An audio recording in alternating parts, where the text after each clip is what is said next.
बिस्मिल्लाहिर्रहमानिर्रहीम। अस्सलाम वालेकुम। आप हमारा YouTube channel voice of overseas देख रहे हैं। मैं हूं आपका दोस्त तौकीर साजिद। दोस्तों, जैसे कि आप सुनते आ रहे हैं 17 फरवरी से जो कि मुश्किलात का बताया जा रहा है मुख्तलिफ तरीक़ों से, मतलब सहखास के लिए, अमल मंजली के लिए, इनके लिए मुश्किलात, इनके लिए क्या मुश्किलात होंगी, ये इससे पहले भी मामला चलते आ रहे हैं।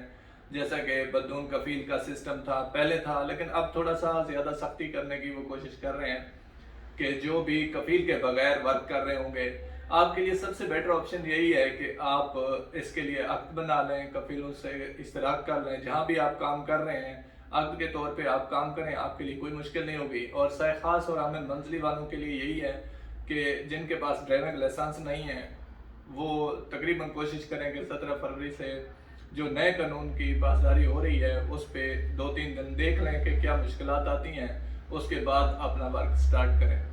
जिसमें स्पेशली बताया जा रहा था कि बकाला सिस्टम, सुपर स्टोर और मेडिकल स्टोर जिस पे गैर कानूनी तौर पे अपना बाहर के काम कर रहे हैं, अजनबी काम कर रहे हैं, उनके लिए वहाँ सऊदी का मुकर्रर होना ज़रूरी है। और वर्क के तौर पे उनके नाम पे काम कर रहे हैं, उसके लिए ख़ुद की CR बनाना ज़रूरी है। 17 फरवरी तक का टाइम दिया गया था। 17 फरवरी के अभी जितने भी मामलात हैं सोशल मीडिया पे सबसे ज़्यादा खबर यही चल रही है कि 17 फरवरी से मुश्किलात आ रही हैं।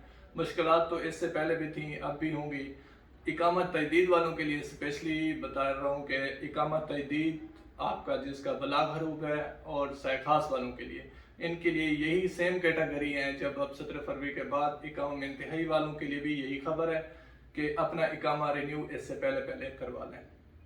जिन दोस्तों के इकामे 4 साल 5 साल से ख़त्म है, वो डिस्क्रिप्शन में मैं अपना नंबर दे रहा हूँ, इस नंबर पे आप रब्ता कर लें तो कम फीस में आपका इकामा रिन्यू किया जा सकता है। और जो भाई नकल कफाला कराना चाहते हैं वो हमसे रब्ता कर सकते हैं।